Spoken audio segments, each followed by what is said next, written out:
Okay, let's get this fairing off. Unfortunately, my work table is at my place. Well, folks, I don't know about you, but I don't find it that interesting to watch a video of lots of small screws being removed. So I'll just fast forward through these relatively tedious sections. So if you need to, you can slow down the video, I guess, but all you'll see is these screws being removed, the little plastic washers behind the head being saved. Everything goes back into a magnetic parts little cup tray, whatever. And we can actually use the video as a reference if anything goes missing in future, or if I can't remember the order in which the bolts go back in. So that's it. While we're down here, I'll just point out it's done 600 miles and I've already done 3 oil changes. I drilled out the sump plug so I could safety wire it. And yeah, we will be fitting an aftermarket exhaust later. I wanted to get the clutch first because there was so little information about this dry clutch anywhere. I couldn't find any information anywhere. So I figured this would be a good way to learn about it and help others learn about it as well. So if other people want to get a dry clutch conversion, maybe this will help them. Okay, so let's take this. Yeah, this upper fairing panel has to come off also, which means this has to come off.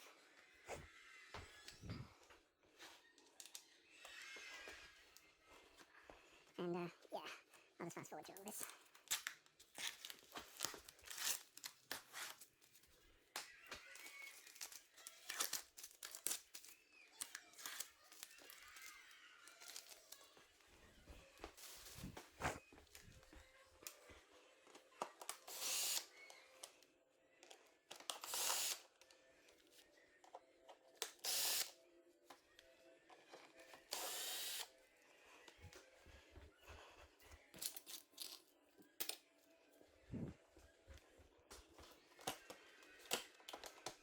Velcro. Okay.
So hopefully.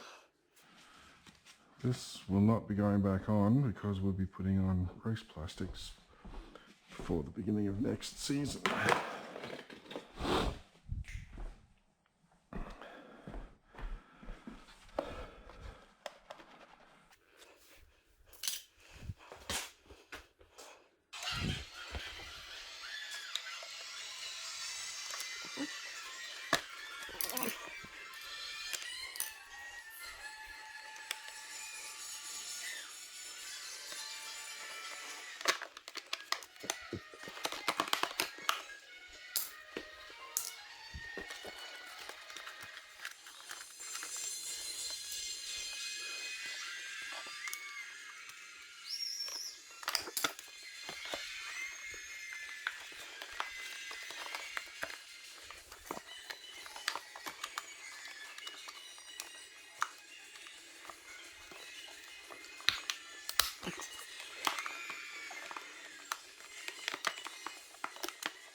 Where's the can we use to hang the hanger?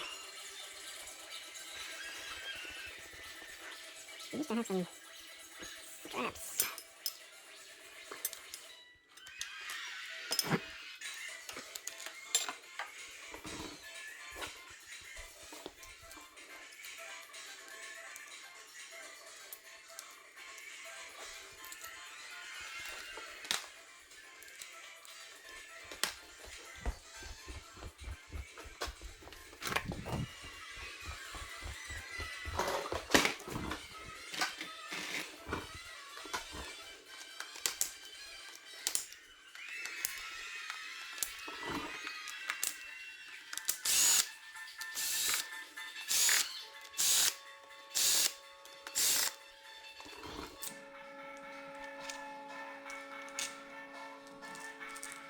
Wow, these are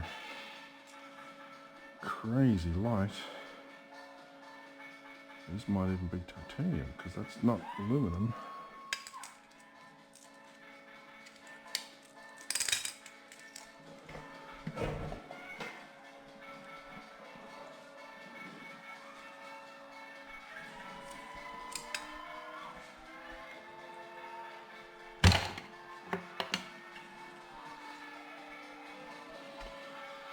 Okay, so there's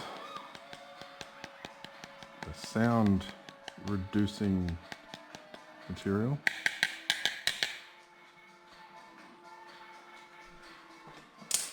Okay, so I'm going to need some paper towel to rest this on.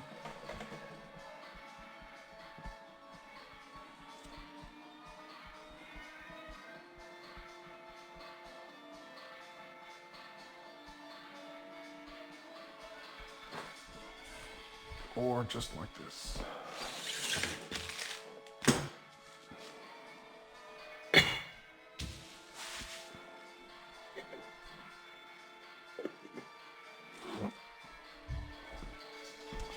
Okay, let's take a look at some instructions.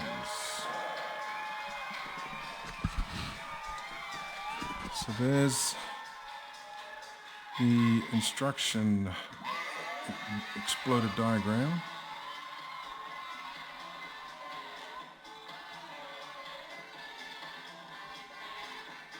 So we've got the,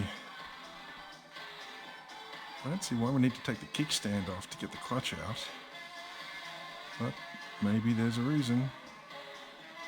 Chain guard has to come off, according to this.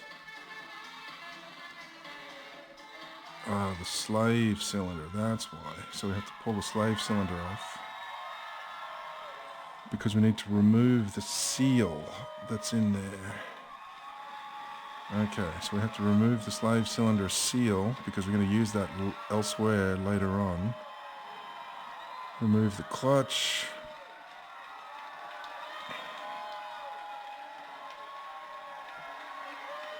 So we've done this. Next, we will remove the clutch basket.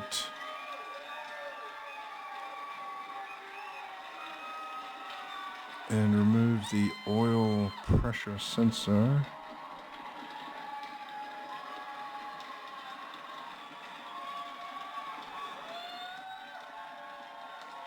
Oh, we have to remove the whole side cover because we've got to get that chain drive.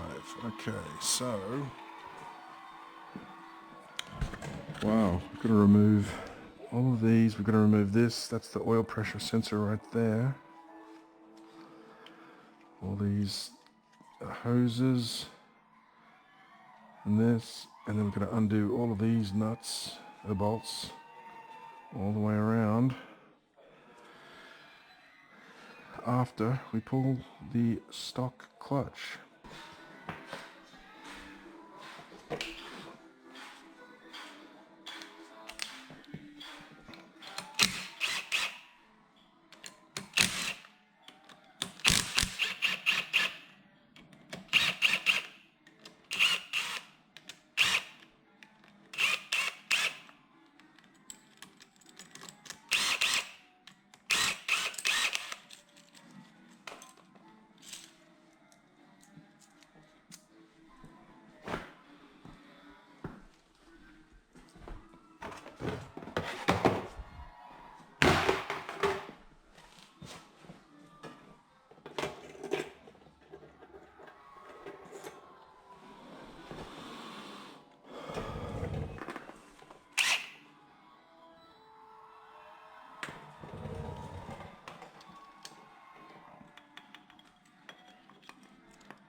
Oh, interesting. So that's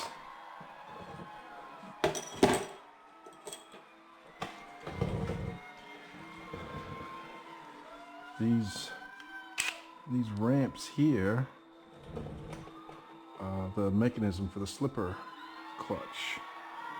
So when the engine is driving the clutch, or when the engine is driving the wheel this way, the whole system is twisting that way.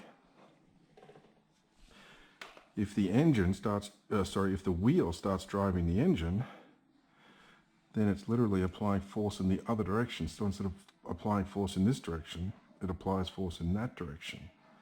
And when it does that, these ramps push the plates out and compress, decompress, remove the pressure. They remove the pressure from the plates, I do believe. Yeah, so it removes pressure from the plates. So instead of driving the engine, instead of the rear wheel driving the engine, the rear wheel just freewheels because these plates have the pressure removed. Interesting. So this is from the factory. This has never been touched before. So we'll see the orientation.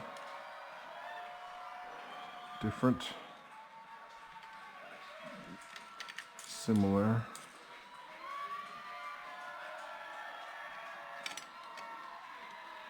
That's the same.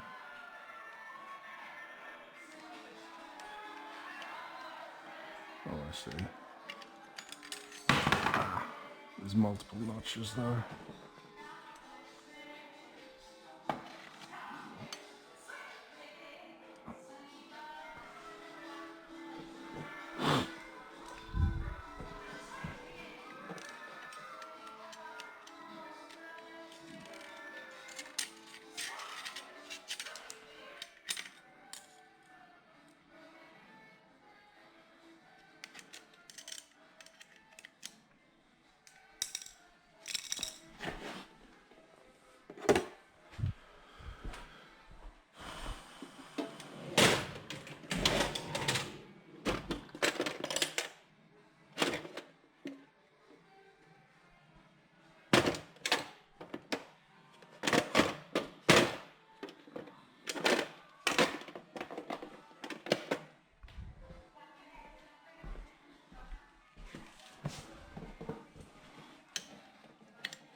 So we're now in neutral.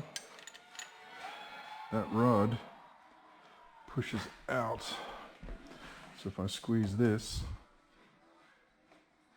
it pushes that. So that's how your clutch is engaged.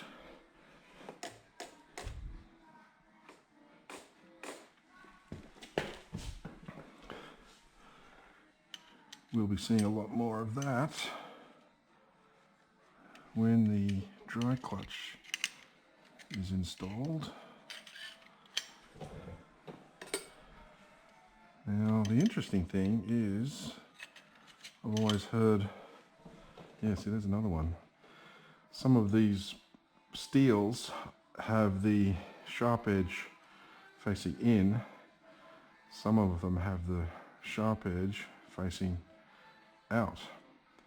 Because this is the sharp edge, you can feel that angle right there, but on this side it's a chamfer, it's a radius. I've always heard that you should do all of them symmetrical or conforming. This is random. There's mixture of in and outs. So if the factory doesn't consider it that big a deal, I suspect it's just not that big a deal.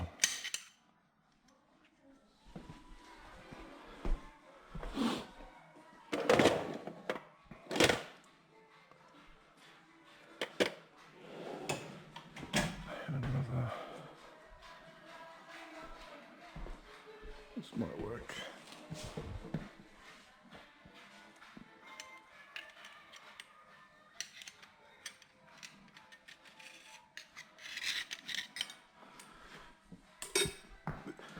This is actually a EEPROM tool from my girlfriend's MV. They use this to pull the chips out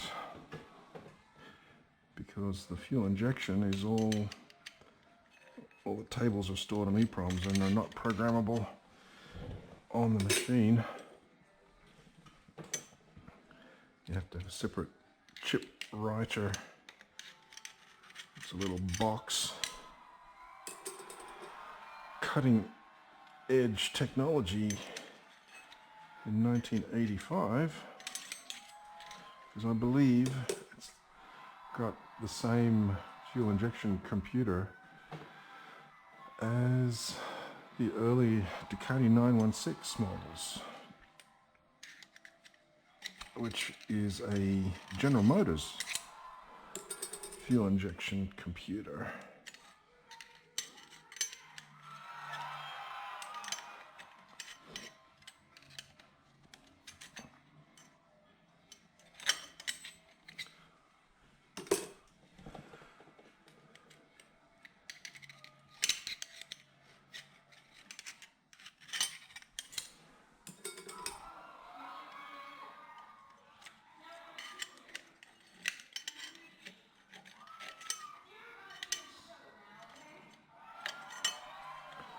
Yep, mix of sharps in versus sharps out.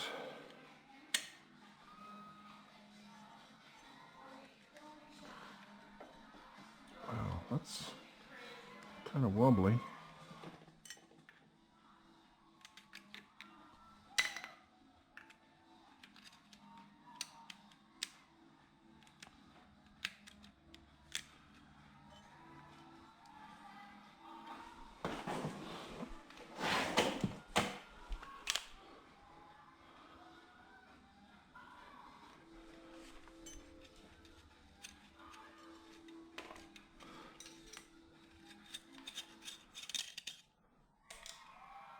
Okay, that's a Belleville washer, like that. So just so we know, it's the contour is concave.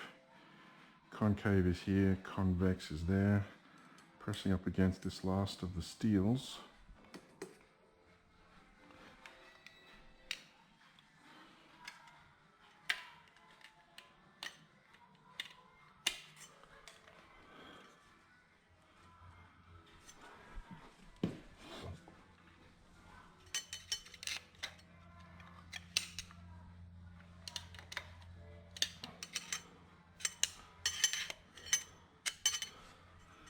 Okay, we might just do this next. Now, quite a few machines, there's a big old bent washer holding that nut in place. It does not appear to be on this one.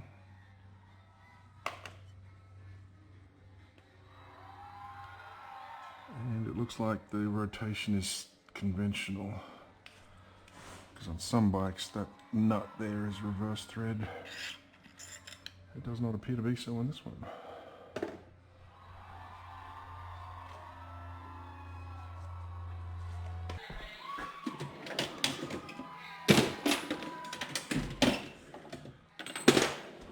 Oh yeah, and just in case anyone doesn't like metric, oh, let's just turn this off for a second.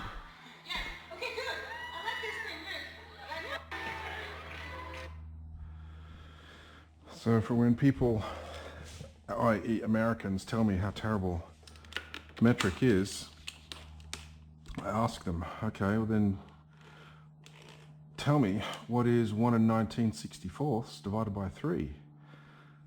And imagine you don't have a calculator handy. How would you do that? I mean, how would you divide 1 and 19/64 by 3? I don't know. But guess what? 1 and 19/64 of an inch is 33 millimeters.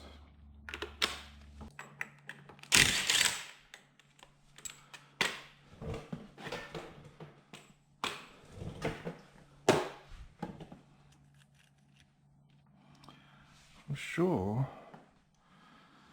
that should have been bent up to hold the nut in place, but maybe not.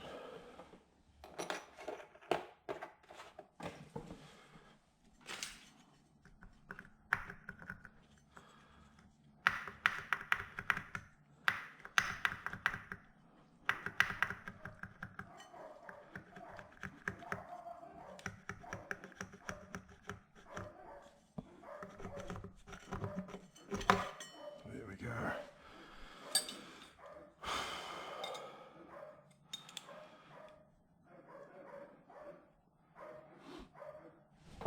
So what we'll do is we'll put this back on here.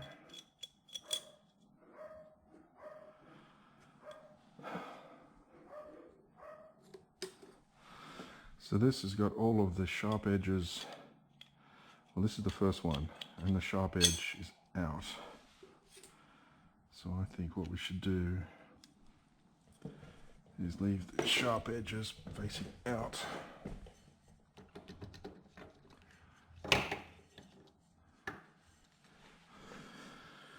So there's the shock absorber springs.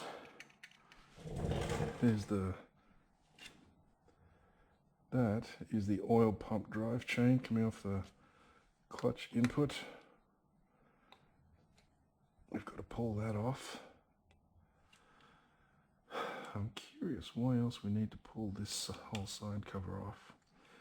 There's the shift star. That's the centering pin that on Aprilia keeps coming loose. That's why if your shift lever moves up and down a lot, that has come loose. On this thing, it's just nice and rock solid. So that's the drive for the oil pump.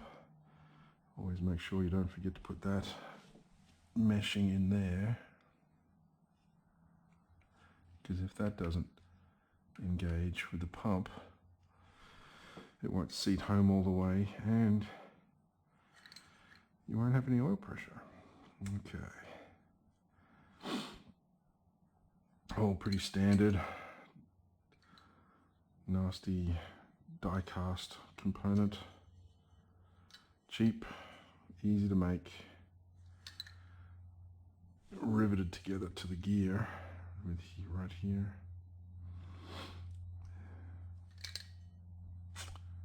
Okay, so this is what we will be replacing. But before we do that, we will just reassemble as much as we can.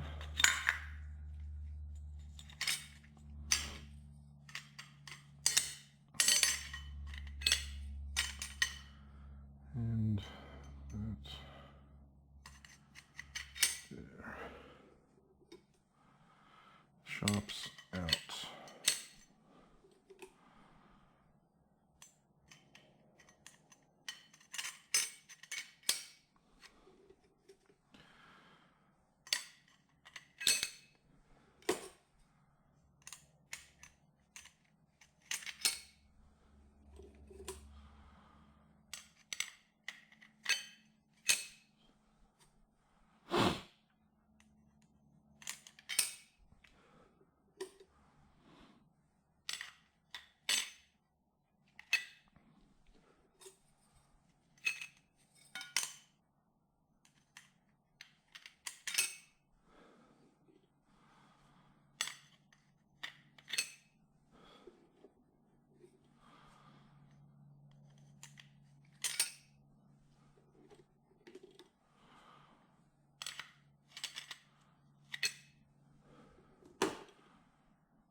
and that's driven by this. Okay, so when a slipper clutch engages, it disengages all of those plates down below, but these top ones still stay engaged.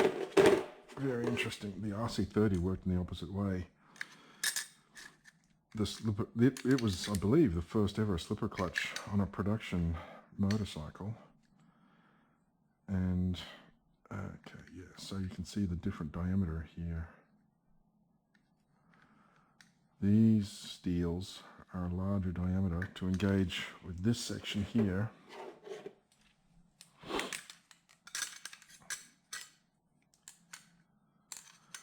But yeah, so this Ducati slipper uses the outermost plates to engage when the engine is being driven by the wheel. The RC30 slipper clutch had the bottom two plates engaged when the rear wheel was trying to drive the engine. Very interesting.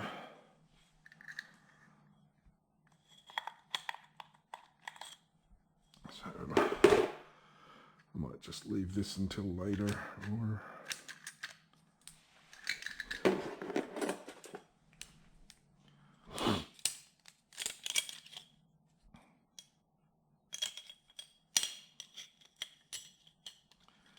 steels, sharps out. Yeah, see that one engages there.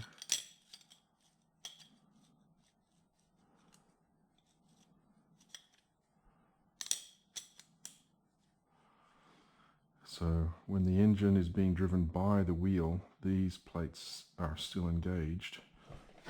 So it's not a complete freewheel,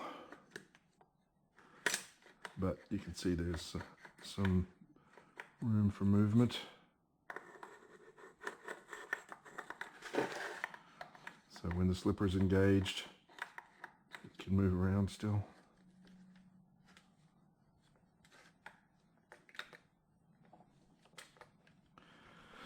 I'll worry about that later.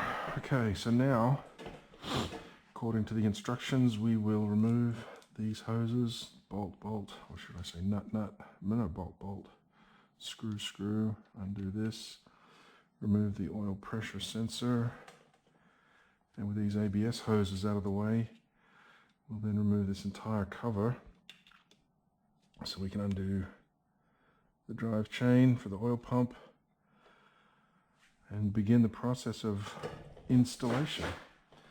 We will also go around to the other side, remove the clutch slave cylinder, pull the seal out, and we will be using that elsewhere. But for now, I think that's about it. So, thank you for watching and stay tuned for more.